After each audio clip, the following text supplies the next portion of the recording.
Sometimes shame chains us in silence, and sometimes love comes from the most unexpected place. In the dust-worn frontier town of Ash Hollow, a young woman hides a secret she fears will destroy her pregnancy, carried in silence and shame. But one night, in her lowest and loneliest moment, she crosses paths with the man the whole town fears, the towering, enigmatic cowboy who lives on the edge of town. And from that moment, nothing will ever be the same. The morning sun rose over Ash Hollow, spilling pale light across its single street. Wagons rattled past the general store, women carried baskets to the bakery, men gathered by the saloon steps. And through it all, Clara Hensley kept her head down. Her dress hung heavy and loose on her frame, layers of fabric meant to hide what already pressed against her ribs and tightened beneath her hand when no one was looking. She clutched her shawl as though it could shield her not just from the chill, but from the stares she felt burning into her back. Two women whispered outside the mercantile. One leaned close to the other, her lips barely moving, eyes darting toward Clara. The other's gaze dropped to Clara's belly. Their laughter was soft, but Clara heard it like a lash. She lowered her eyes and walked faster. Her cheeks burned hot against her pale freckled skin. Shame lived in her like a second heartbeat, always drumming, always reminding her that she was not who she once was. At home, the whispers were not soft. They were thunder. Her father, preacher Elias Hensley, stood tall and severe in the parlor. His black coat buttoned to his throat, his sharp eyes drilling through her. His words carried no warmth. "You think I don't see it, girl? You think the town won't? Oversized dresses won't cover sin. You've disgraced this house, disgraced me, disgraced the Lord himself." Clara's soft brown eyes brimmed with tears. She clasped her hands before her, trembling. "Papa, please." "Silence," he snapped, his voice like the crack of a whip. He stepped closer, his thin frame radiating anger far larger than his body. "If they knew the truth, they would cast you out into the dirt. You are lucky I still keep you under this roof. But don't mistake it for mercy. It is shame, Claire. Shame I carry because of you." Her throat tightened until she could barely breathe. Shame. The word clung to her skin, pressed into her chest. She could hear the phantom echoes of the town's whispers: unwed, disgrace, fallen. That night she could not bear it any longer. The house was quiet. The preacher slept, his shadow stretched across the parlor floor by the low flicker of the lantern. Clara pressed her palm to her belly, whispering into the silence, "I'm so sorry, little one, so sorry for all of this." Tears blurred her vision as she slipped from the house, barefoot on the cool earth. The night air stung her cheeks as she walked, faster and faster, until she was running. Through the fields she fled, the wheat brushing her skirts, the stars watching overhead. Her sobs broke into the stillness of the night. She stumbled, clutching her belly, gasping for breath. She wanted to keep running, to leave the shame behind, but her body gave way beneath her. She collapsed in the dirt, on the far edge of town. The moonlight bathed her trembling form as she buried her face in her hands, weeping. She had not realized where her flight had taken her, until a shadow moved. The air shifted, heavy with another presence. The crunch of boots pressed into the soil. Slowly, Clara lifted her tear-streaked face. And there he was. Cade Rollins, the giant cowboy of Ash Hollow. The barn loomed behind him, weathered with glowing silver in the moonlight. His towering frame filled the doorway, shoulders broad as an ox, arms like carved stone. Long black hair was tied back from his weathered face. A dark beard traced his jaw, rugged and unshaven. But it was his eyes, blue, fierce, sorrowful, that held her frozen. For a long moment, neither spoke. Clara's breath caught in her chest. Her heart thundered. The townsfolk said he was a brute, a beast, a man dangerous to cross. They said he had broken bones with his bare hands. That he lived alone because no one dared come close. And now here he stood, only feet from her. Her body shook. She expected him to sneer, to cast her out, to spit the same judgment she had lived under for months. But Cade did not move to scorn her. He only watched. His gaze was steady, quiet, unflinching. And in that silence, Clara saw something she had not expected, something that undid her, understanding. Her sobs broke again, softer this time, spilling into the night air. She dropped her eyes, ashamed, but Cade stepped forward. Slowly, deliberately. His boots pressed heavy against the earth. When he stopped before her, his shadow covered her completely. He reached down, not roughly, not with command, but with a slow, wordless offering. His weathered coat slipped from his shoulders, and he draped it gently across hers. The weight of it startled her. The warmth of it steadied her. Clara trembled, tears falling harder now, not from fear, but from the foreignness of this kindness. For months she had been nothing but a disgrace. And here, in the silent dark, the man the town feared most offered her more mercy than her own father ever had. She clutched the coat around her, staring up at him through wet lashes. Cade said nothing. He did not need to. His eyes spoke what his mouth would not. You are not alone. The wind whistled through the barn boards. The moon hung high, casting them in silver. And in that moment, Clara realized her life had shifted. The woman the town shamed, and the man the town feared, stood together at the edge of the night. And under the watchful moon, by the shadow of a lonely barn, two outcasts found each other. But in Ash Hollow, secrets never stay hidden, and the storm had only just begun. Clara shivered beneath Cade's coat, the fabric far too large for her small frame yet wrapping her like a shield. She clung to it as though it could hold back the entire world. Her sobs had slowed to quiet hiccups, but her chest still ached from the weight of weeks of shame and fear. Cade stepped aside, silently gesturing toward the barn. The old wooden structure groaned as though welcoming them into its shadowed interior. Straw littered the floor. Old tools leaned against the walls. A faint smell of hay and horse lingered, earthy and warm. It was simple, quiet, safe. Clara hesitated, eyes wide.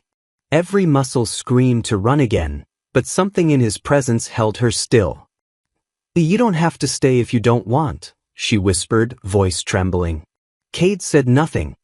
He only offered a nod, turning toward a small loft at the back of the barn. There, he motioned for her to sit.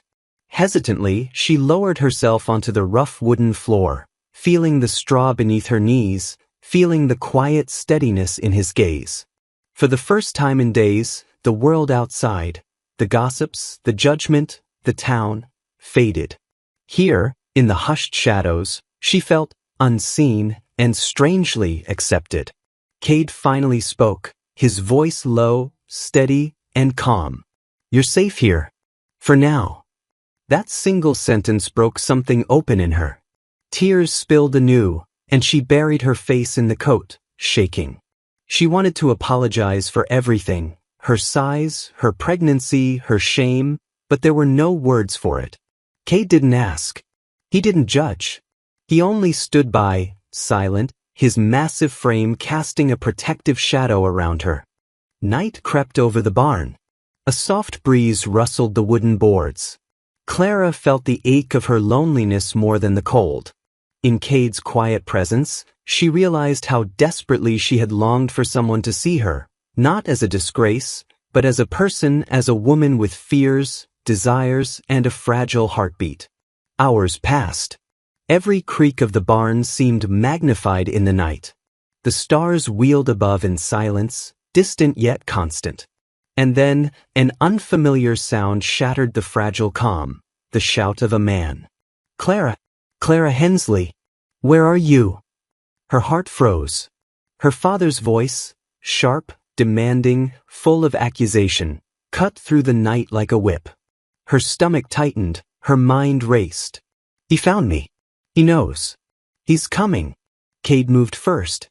The barn doors rattled as a group of men pushed toward the structure, torches casting jittering shadows across the ground. The townsfolk had come to fetch her, to drag her back to shame, to humiliate, to control. Cade's presence filled the doorway. his arms spread wide. The men stopped, gaping. He did not raise a hand in violence, but he didn't need to.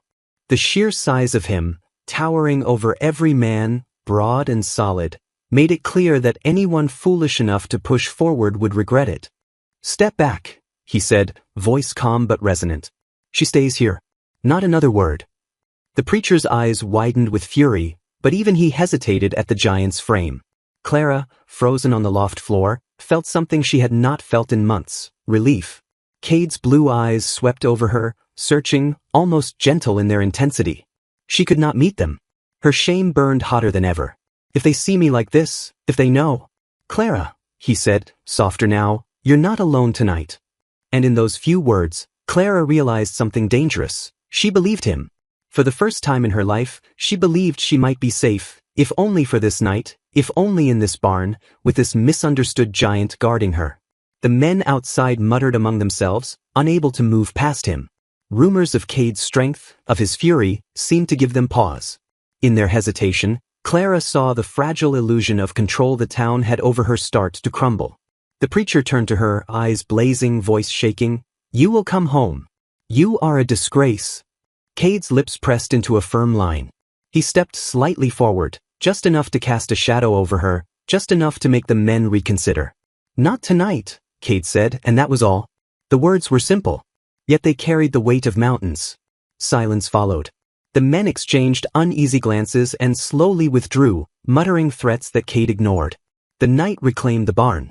Only the stars watched, unblinking. Clara sank deeper into the straw, still wrapped in his coat. Her body shook, but not from cold. Her heart raced, unsure if she was safe, if she was allowed to feel this strange mix of fear, relief, and curiosity. Cade finally turned, moving to the corner of the barn where a small lantern sat on a wooden crate. He lit it, bathing the space in a soft golden glow. The warm light touched her pale skin, her tear-streaked face, the loose braids of her auburn hair. She felt fragile under it, exposed, but not judged. "You can sleep here," he said quietly, "for a little while. Tomorrow we'll figure out the rest." She nodded, unable to find words. She curled herself beneath the heavy coat, trying to shut out the noise of her own racing thoughts. Tomorrow. Even saying the word felt like a promise. Cade remained standing for a moment, watching her, the barn's shadows stretching long and protective around her. Then he turned to the doorway, looking out at the darkened fields beyond, alert for any threat, any sign that her father, or the world, might come back for her. In the silence, Clara listened to the steady rhythm of his breathing, the creak of the wooden beams, and the faint hum of the night. It was strange, comforting, terrifying, and she allowed herself, ever so slightly, to hope. For the first time in months, she could imagine safety. Not complete safety, not forever. But in the barn, under the watchful gaze of a man everyone feared, she could breathe. She could exist without shame for a moment.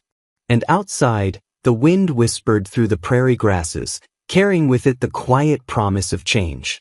In a barn on the edge of town, beneath the shadow of fear and rumor, a girl once shunned found the smallest taste of sanctuary. But Ash Hollow would not let secrets rest, and the dawn would bring a storm unlike any before. The morning sun rose pale and hesitant over Ash Hollow, brushing its light across the dusty streets, the boardwalks, and the closed shutters of the townsfolk. But the air no longer carried whispers aimed only at Clara. Now it carried rumors, carried judgment, carried curiosity about Cade Rollins, the feared giant who had defied the preacher and taken the preacher's daughter under his roof. Clara sat in the loft of the barn, her knees pulled close to her chest. The coat Cade had lent her lay across her shoulders, a comfort that still smelled faintly of hay and cedar. She watched him move silently around the barn, feeding the barn cats, brushing the straw into neat piles, repairing a loose plank near the loft ladder. Every gesture, deliberate and gentle, contradicted the stories she had heard about him. "He's not the brute they say he is," she whispered to herself, voice trembling but soft. Her hand brushed over her belly unconsciously, feeling the life growing within her. The child had been the source of all her shame, the reason for the town's disdain, yet in this place, protected by a man they feared, she found herself wondering if maybe she could survive this. From outside, she could hear the faintest shuffle of boots across the dirt. Cautious, soft, deliberate. Her heart skipped. Cade's massive frame appeared in the doorway, silhouetted against the sunlight. "You hear that?" he asked, voice calm low. His gaze swept across the horizon. Clara shook her head. "The town," he said, more a statement than a question. They always will." She lowered her gaze. Let them talk, she thought. But even as she tried to steel herself, the small part of her that had grown up under her father's condemnation quivered. The preacher had planted fear deep inside her. Fear of judgment, fear of rejection, fear that she had no place in the world. Cade crouched beside her, resting a hand on the loft floor. "Rumors don't matter. Not to me. Not while you're here." She swallowed hard, the lump in her throat catching. No one had ever spoken to her like this. Never.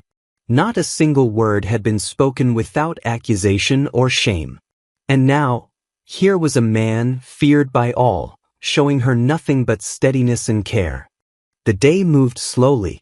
The sunlight shifted across the barn, gilding dust motes that danced in lazy spirals. The sound of a wagon creaking in the distance reminded Clara of the town outside, the world she had hidden from, the people who whispered, judged, and condemned. By midday, whispers had already begun to spread. Children lingered on the edges of the town, daring one another to speak of what they had heard, that Cade Rollins had sheltered the preacher's daughter, that she was staying in his barn, and that no one could challenge him. Mothers whispered warnings to daughters. Fathers muttered disapproval to sons. And in every corner, the town's image of Cade, monster, brute, loner, wavered slightly. But with that waver came unease. Clara, sitting in the loft, could hear some of it. Voices carried on the wind, faint but unmistakable. "Did you hear? Rollins has her. Hiding her from her father. They say he's protecting her." Protecting her? Or keeping her for himself? The murmurs made her stomach twist.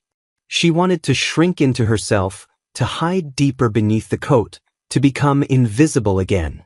But she could not. The barn, the loft, Cade's presence, it gave her courage she hadn't known she had. She watched him as he worked, repairing a fence near the barn. Children had gathered at a distance, peering with wide eyes, unsure whether to approach or flee. Cade moved deliberately, gentle with the wood, careful with the tools. Occasionally, he would glance toward the town, eyes flicking briefly, blue and piercing, before returning to his work. Clara realized something she hadn't expected. He was ordinary in ways the town could not see. He fed strays that wandered too close. He repaired fences that were not his responsibility. He carried water for neighbors when no one asked. Quiet acts of kindness, invisible to the gossiping eyes of Ash Hollow. Yet even in his gentleness, the town's judgment pressed against the barn walls like a storm waiting to break. By late afternoon, Clara felt a sharp pain in her belly. She gasped, clutching herself, heart pounding. The child stirred with violent insistence, reminding her of every fear she carried, every secret she had tried to hide. Cade was at her side instantly. His hands, enormous yet careful, steadied her. "Easy now," he whispered.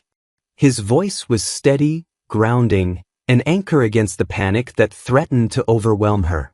She looked up at him, tears spilling again, and in the golden light of the barn, she saw a truth that frightened her as much as it comforted her. She trusted him. She trusted him in ways she had never trusted another human being. The pain passed slowly, leaving her exhausted, trembling, and raw. Cade guided her to the loft floor, helping her sit with her back against the railing. She buried her face in her hands, shivering, trying to collect herself. "You're stronger than you know," he said softly. "And you're not alone in this. Not anymore." Clara wanted to speak, to tell him everything. The shame, the fear, the loneliness, but the words stuck in her throat. Instead, she nodded faintly, letting his presence speak for her. Outside, the shadows grew longer, stretching across the barnyard. A wagon creaked again, voices faintly muttering, reminding Clara that the town had not forgotten. She could hear the whispers, the accusations, the curiosity. And still, she clung to the warmth and protection of the barn, and to Cade's silent vigilance. For the first time, she began to see him differently. Not as the feared brute, the lonely giant of Ash Hollow, but as a man capable of quiet heroism. He did not need praise. He did not need attention. He simply acted. And in his actions, she saw the gentle strength of someone who could protect her from the cruelty that had haunted her for so long. Even as the town murmured and judged, Clara began to realize something terrifying and beautiful. She was beginning to feel hope. But hope in Ash Hollow was fragile. And with each passing moment, the town's curiosity and suspicion grew, like a storm building on the horizon. Cade moved to the barn door again, scanning the horizon, as if expecting trouble to arrive with the setting sun. Clara followed his gaze, heart pounding, stomach fluttering with a mix of fear and anticipation. She had escaped her father's immediate wrath, yes. But the whispers of the town were louder now, more persistent. She was no longer invisible.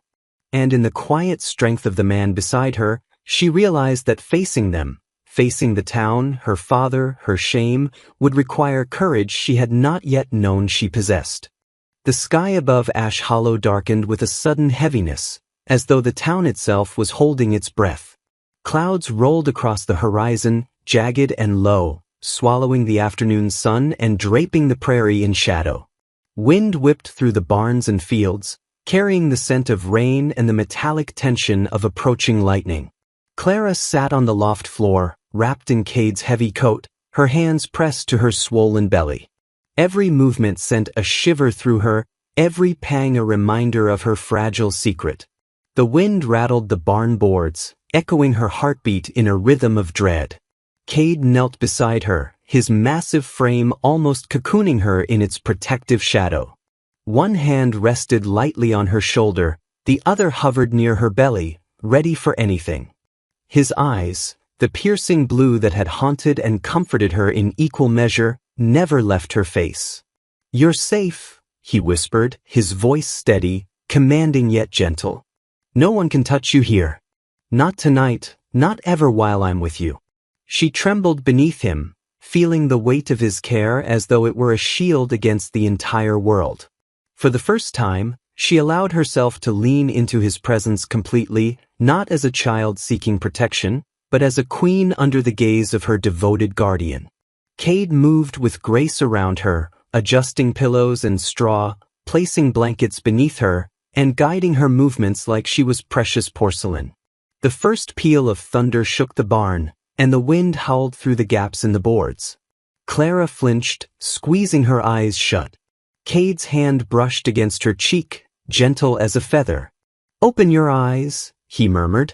When she did, his gaze held hers with an intensity that made the world outside, the storm, the town, the prejudice, fade into nothingness. "You're not alone, Clara. You never were." The barn door burst open, splintered slightly as Preacher Elias stormed inside, his black coat plastered to his frame from the rain. His eyes blazed with fury, lightning illuminating the lines of rage and pride etched deep into his face. "Clara," he shouted, voice cracking with both anger and fear. "You will come home this instant. How dare you bring shame upon this house, upon me, upon God himself?" Clara's heart raced, but Cade moved between them, solid as a wall.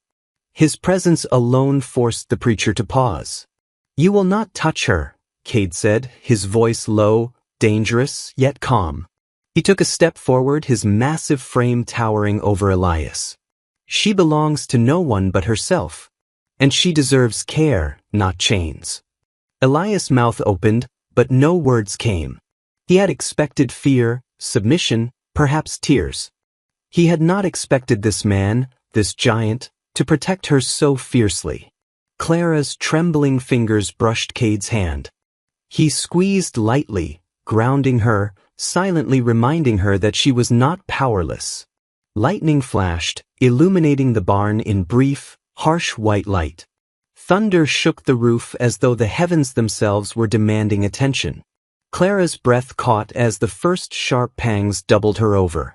Her eyes widened with panic. "Kate, it hurts. It's happening." He reacted instantly, lifting her in his arms as though she weighed nothing at all. She rested against his chest, her cheek pressed to the warmth of his coat, the thrum of his heartbeat steady and unshakable beneath her ear. "I've got you," he whispered. "Every second, every breath, I've got you. You are safe, Claire.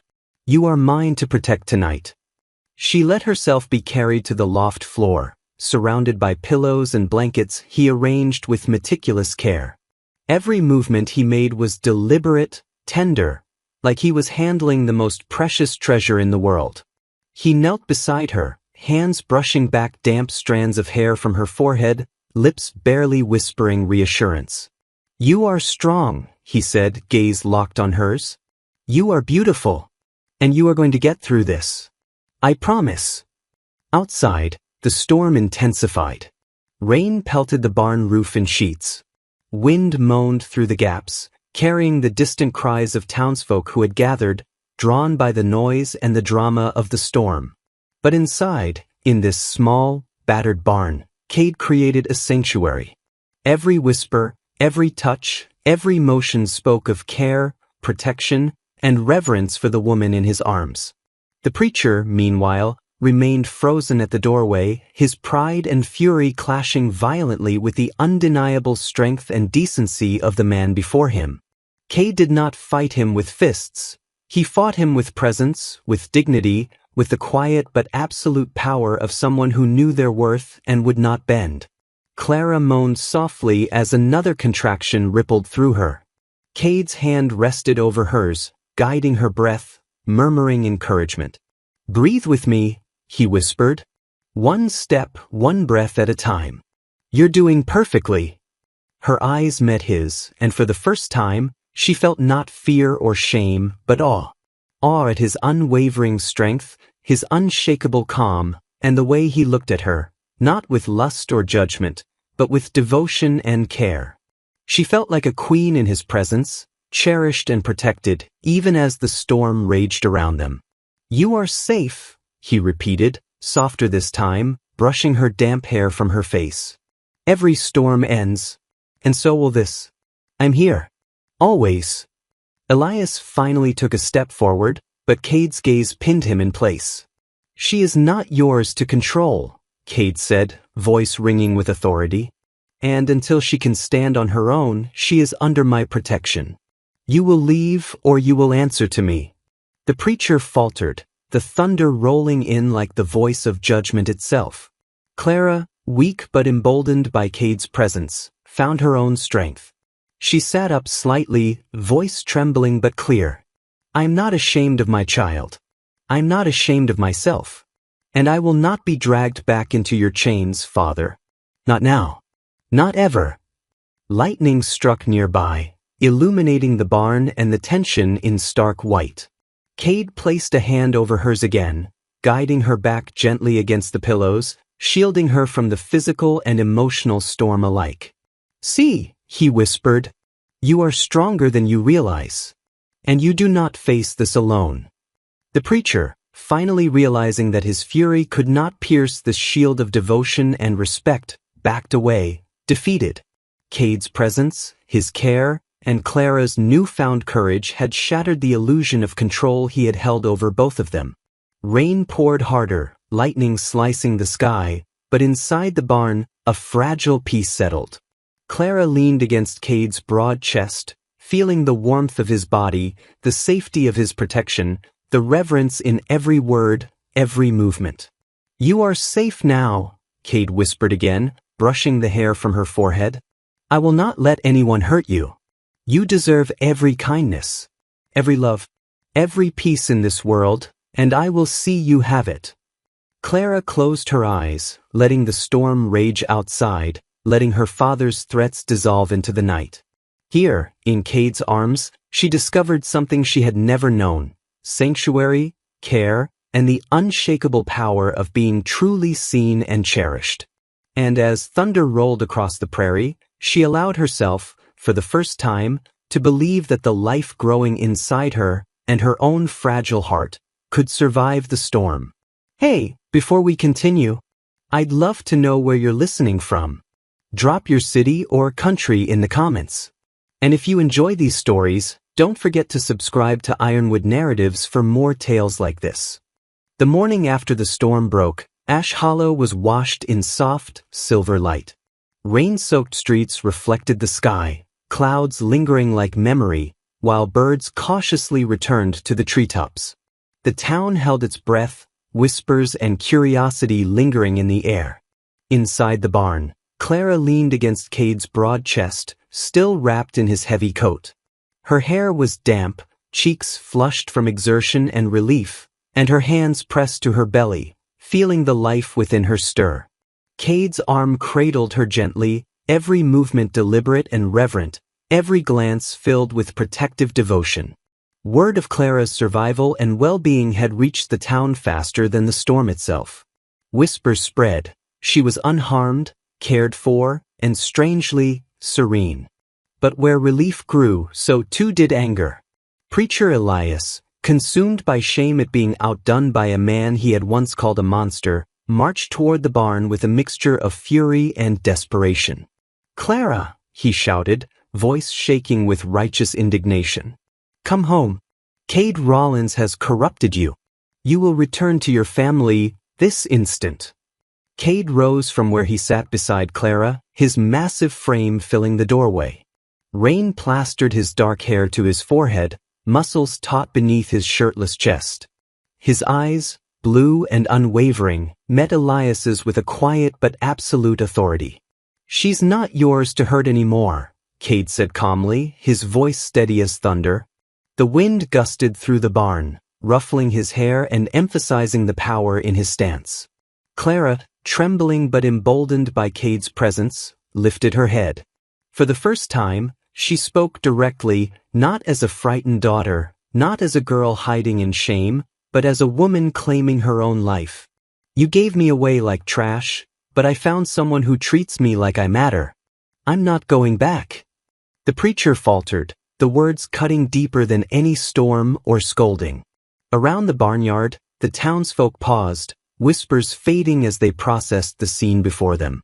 The man they had feared, the giant who lived on the edge, had protected the girl the entire town had scorned. And the girl, once trembling under shame, now radiated strength and dignity. Cade lowered himself to stand beside Clara, wrapping an arm around her shoulders, the other brushing her damp hair back from her face. He whispered, soft but unwavering, "You are safe. You are loved. You are cherished. And I will never let anyone make you feel less than you are." Clara rested her head against him, finally allowing herself to feel the weight of protection, care, and devotion. The town's whispers softened into quiet nods, murmurs of respect and hesitant admiration. Where once judgment had reigned, understanding now took root. Months passed. Clara's belly grew round with the life she had carried in secret, and every day brought her closer to the moment she had once feared most. But this time, there was no shame, no terror, only the steadfast presence of Cade. He moved around her with the same reverence he had shown since their first meeting, attending to her needs silently, offering comfort and strength with every gesture. Finally, the day arrived. In the quiet of the barn, surrounded not by fear but by love, Clara gave birth.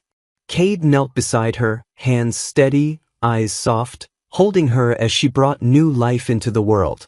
He lifted the baby, cradling it as though it were his own, and for the first time, Clara saw the full measure of his heart, unwavering, tender, and infinitely strong. "You're safe now," Cade whispered to her again, lips brushing her forehead. "All of you." The baby's cry mingled with the soft cooing of barn cats and the faint rustle of the morning wind. Clara's eyes filled with tears, not of shame, but of joy and awe. She pressed herself against Cade's chest, feeling the warmth of his body, the steady beat of his heart, the unspoken promise that nothing would harm them again. Outside, the townsfolk watched quietly, some stepping forward to offer congratulations, some simply witnessing in respectful silence. The punishment once imagined by the town, the scandal, the disgrace, had transformed into sanctuary, love, and courage. The girl they had shunned was no longer defined by shame but by strength and the man who saw her worth. Clara smiled up at Cade, heart full. "We made it," she whispered. He kissed the top of her head, arms tight around her and the child. "Yes, we did. And we'll keep making it every day." The sun broke fully through the clouds, painting the barnyard in warm, golden light. The storm outside was gone, but the storm they had faced, the fear, the shame, the judgment, had left behind something far stronger: love, courage, and redemption. In that moment, Clara understood something she had never known before. True strength is not in hiding nor in fearing judgment, but in allowing oneself to be seen, to be loved, and to embrace life fully, no matter the storm. And under the wide skies of Ash Hollow, with the man who had never judged her at her side, and the new life cradled in her arms, she finally felt completely, irrevocably safe.